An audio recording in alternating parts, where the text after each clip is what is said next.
মহিন্দ্রা থার। এটা শুধুমাত্র একটা গাড়ি নয়, এটা হলো পাওয়ারফুল ডমিনেন্সের সিম্বল।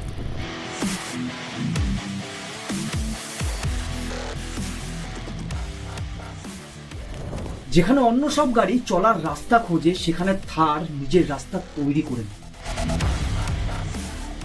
18 ইঞ্চি হুইল আর হাই গ্রাউন্ড ক্লিয়ারেন্সের জন্য এই গাড়ি যখন রাস্তা দিয়ে চলে তখন অটোমেটিক্যালি একটা ভাইব ক্রিয়েট করে।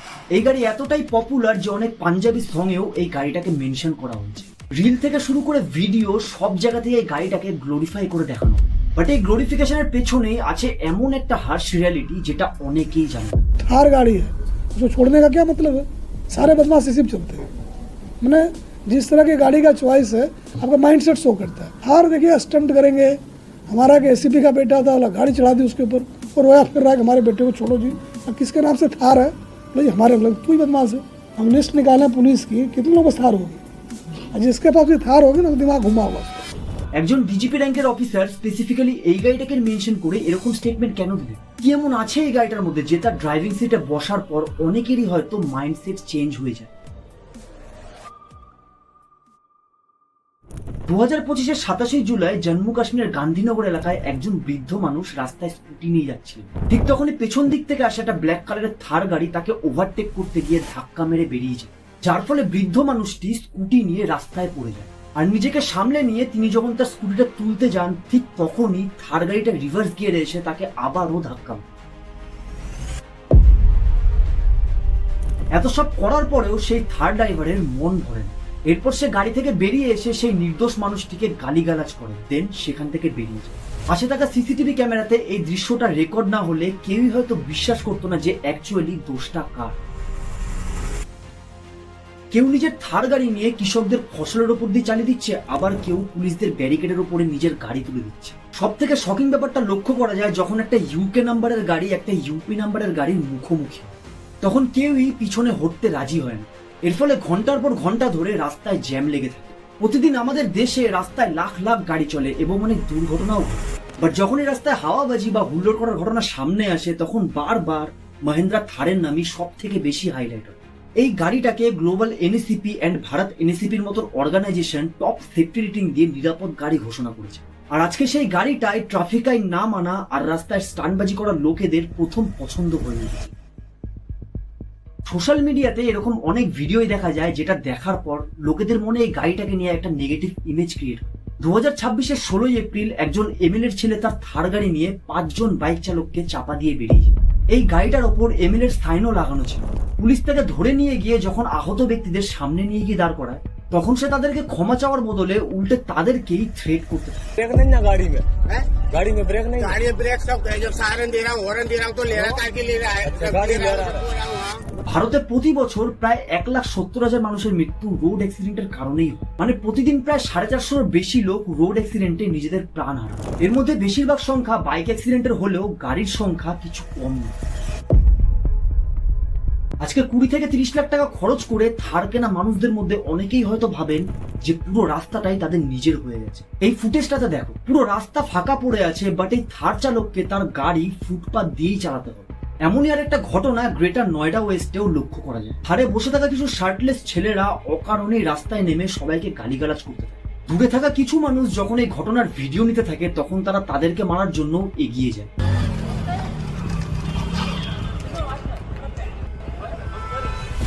আরেকজন ছাপড়ি তো গাড়ির দরজা খুলে চলন্ত অবস্থাতেই রাস্তায় টয়লেট করা শুরু করে। মানে জাস্ট ভেবে দেখো কিছু মানুষের সিভিক সেন্স কতটা নিচে নেমে গেছে যে এরকম করার আগে এরা 2 বারও ভাবে।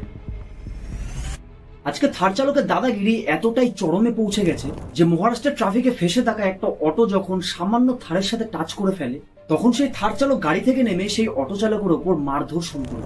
গুজরাটে থাকা ঋষিকা সাদনানি নামের একজন 19 বছর বয়সী কলেজ স্টুডেন্ট অভিষেক মোরা নামের একজন জোম্যাটো রাইডারকে তার থার গাড়ি নিয়ে ধাক্কা মারে, জাস্ট বিকজ এই ঘটনার ফলে অভিষেক অন দ্য স্পটেই মারা যায়। রাজকোট শহরের একটা দুর্ঘটনা দেখে তো আপনিও অবাক হয়ে যাবেন। একটা ব্ল্যাক কালারের থার গাড়ি হঠাৎ করেই টার্ন নেয় এবং রাস্তা দিয়ে চলা একটা বাইক আরোহীকে ধাক্কা মারে। এরপর সে গাড়িটাকে রিভার্স করে সেখান থেকে বেরোনোর চেষ্টা করে এবং রাস্তায় দাঁড়িয়ে থাকা অন্য মানুষদেরও চাপা দিয়ে সেখান থেকে পালিয়ে যায়। অন্ধ্রপ্রদেশে থাকা 2 বন্ধু নিজের থার গাড়ি নিয়ে রাস্তায় একে অপরকে ধাক্কা মারতে থাকে, কিন্তু এদের মাথায় সেই কমন সেন্স টুকুও নেই যে তাদের ঝামেলার জন্য রাস্তায় দাঁড়িয়ে থাকা অন্য লোকেদেরও ক্ষতি হতে পারে।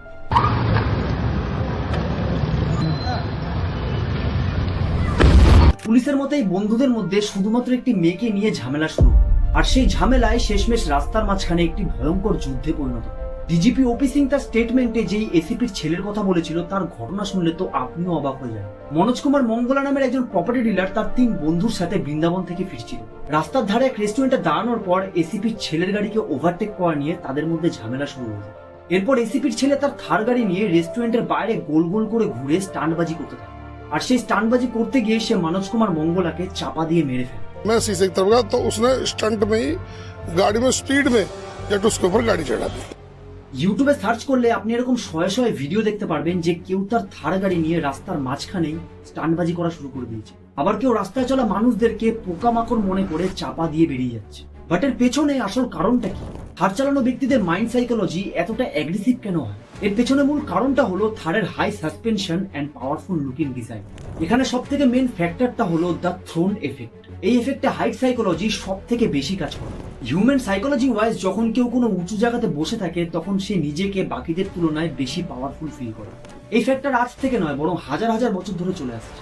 তাই রাজাদের সিংহাসনের হাইট সব সময় উঁচুতে থাকতো, বিকজ যাতে বাকিদেরকে তার সামনে ছোট দেয়। আর এই সেম ফ্যাক্টরটা থারেও লক্ষ্য করা যায়। থারের সিটিং পজিশন অন্য গাড়ির তুলনায় অনেকটাই উঁচুতে হয়, আর এর ভেতরে বসে থাকা টক্সিক মাইন্ডের লোকটা যখন বাইরে তাকায় তখন তার সাবকনসিয়াস মাইন্ড তাকে এটা বোঝায় যে সে অন্য সবার থেকে অনেক বড়। আর এখানে থারের ডিজাইন এমন ভাবেই করা হয়েছে যে অফরোড থেকে শুরু করে জলা জঙ্গল কোনো বাধাই এই গাড়িকে হার মানাতে পারে না। আর এই পজিটিভ ডিজাইনটাকে কিছু লোক নেগেটিভ ওয়েপেনে কনভার্ট করে ফেলেছে।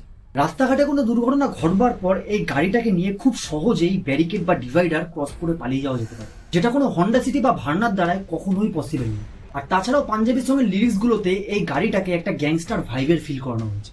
এর ফলে কিছু টক্সিক মাইন্ডের লোকেদের হাতে যখন এই গাড়িটা পড়ে যায় তখন তারা নিজেদেরকে গ্যাংস্টার মনে করতে থাকে। এখানে আসল ভুলটা মাহিন্দ্রা থারের নয়, আসল ভুলটা হলো সেই মানুষগুলো যারা নিজেদের নেগেটিভ ইন্টেনশন গুলোকে এই গাড়িটার সাথে কম্বাইন করে ফেলেছে। আর তার জন্যই এত পাওয়ারফুল এন্ড সেফটি প্রোভাইড করা গাড়িটার নাম চারিদিকে খারাপ হচ্ছে। ইউপির কমিশনার অফিসের সামনে থেকে যখন কয়েকটা চোর এই স্করপিও গাড়িটাকে চুরি করতে ব্যর্থ হয় তখন তারা একটা থার গাড়ি নিয়ে এসে সেই স্করপিওটাকে দড়ি দিয়ে বেঁধে সেখান থেকে টেনে নিয়ে যায়। মানে জাস্ট ভেবে দেখো যে একটা পাওয়ারফুল গাড়িকে ইউজ করে কিছু মানুষ কতটা নেগেটিভ কাজ করতে পারে, আর কিছু মানুষের মাইন্ড যে কতটা নিচে নামতে পারে সেটাই ঘটনাটা না শুনলে কখনোই বুঝতে পারবে না। দিল্লি এয়ারপোর্টের টার্মিনাল 3-তে সিকিউরিটি গার্ডের কাজ করা রাজীব কুমার শনিবার রাতে ডিউটি শেষ করে যখন বাড়ির দিকে ফিরছিলেন তখন থারে বসা 4 জন ছেলে তার পিছনে হর্ন বাজাতে থাকে। ড্রাইভারের সিটে বসা ছেলেটা রাজীব কুমারকে হুমকি দিয়ে বলে যদি সে তার গাড়ি বেরোনোর আগে রাস্তা পার করে তাহলে সে তাকে চাপা দিয়ে দেবে। এই শুনে রাজীব কুমার তাদেরকে বলে আমি তোমাদের কি ক্ষতি করেছি, আমাকে যেতে দাও। বাট গাড়িতে বসে থাকা ছেলেটা তার কোনো কথাই শোনে না এবং সে তার গায়ের উপর দিয়ে গাড়িটাকে চালিয়ে চলে যায়। 8 জনের পরিবারে রাজীব কুমার একাই উপার্জনকারী ছিলেন, আর আজকে সেই থার্ড ড্রাইভারের ইগোর জন্য তার 2 পাই ভেঙে। ডিজিপি ওপি সিং এর দেওয়া স্টেটমেন্টের লজিক আছে, বিকজ পুরো ইন্ডিয়া জুড়ে থার গাড়ির এত পরিমাণ রোড রেস দেখা যায় যে অন্য কোনো সেগমেন্টের গাড়ি তার ধারে কাছেও নেই। কিন্তু প্রশ্নটা সেই থেকেই যায় যে সব থার চালকদেরই কি ক্রিমিনাল মাইন্ডসেট হয়? না, অনেক মানুষ এমনও আছে যারা এই গাড়িটাকে খুবই ভদ্র মতন চালায় এবং এই গাড়ির পাওয়ারকে মিসইউজও করে না। কিন্তু আরেকদিকে এরকম লোকও অনেক আছে যাদের কাছে থার গাড়ি বলে নয় এমনকি ওয়াগানার বা মারুতি দিয়ে দিলেও তাদের সেই ক্রিমিনাল মাইন্ডসেটকে চেঞ্জ করা যাবে না। বিকজ যে মানুষটা কষ্ট করে টাকা জমিয়ে কোনো গাড়ি কিনবে তার মাথায় অলওয়েজ একটা টেনশন থাকে, যদি গাড়িটা ধাক্কা খায় বা কিছু হয়ে যায় তাহলে তারই ক্ষতি হয়। আর অন্যদিকে বড়লোক বাপের টাকায় কেনা গাড়ির মূল্য সেই ছেলেটা কোনোদিনও দিতে পারবে না, বিকজ তার মাথায় অলওয়েজ হিট করবে যে একটা গেলে আরেকটা আসবে। আসল প্রবলেমটা গাড়ির দাম বা ব্র্যান্ডের নয়, আসল প্রবলেমটা হলো সেই মানুষটার যে গাড়ির সিটে বসার পর বাইরের লোকেদেরকে পিঁপড়ে মনে করে। থারের মতন এত পাওয়ারফুল গাড়ি যার সামনে ভাঙাচোরা রাস্তা হোক কিংবা জলা জঙ্গল, কোনো বাধাই এই গাড়ির সামনে বাধা নয়। কিন্তু যতদিন না টক্সিক মানুষগুলোর মাইন্ডসেট চেঞ্জ হচ্ছে ততদিন অব্দি রাস্তায় চলাফেরা করা সাধারণ মানুষরা এরকম ভাবেই বিপদে পড়তে থাকে। পারলে এই ভিডিওটা সবার সাথে শেয়ার করে দাও যাতে সাধারণ মানুষদের সাথে সাথে সেই টক্সিক মাইন্ডের লোকেদের কাছেও মেসেজ পৌঁছয় যে এইবার তাদেরকে চেঞ্জ হওয়া দরকার। সো গাইস, দেখা হবে আবার নেক্সট ভিডিওতে। Till then stay healthy, stay happy.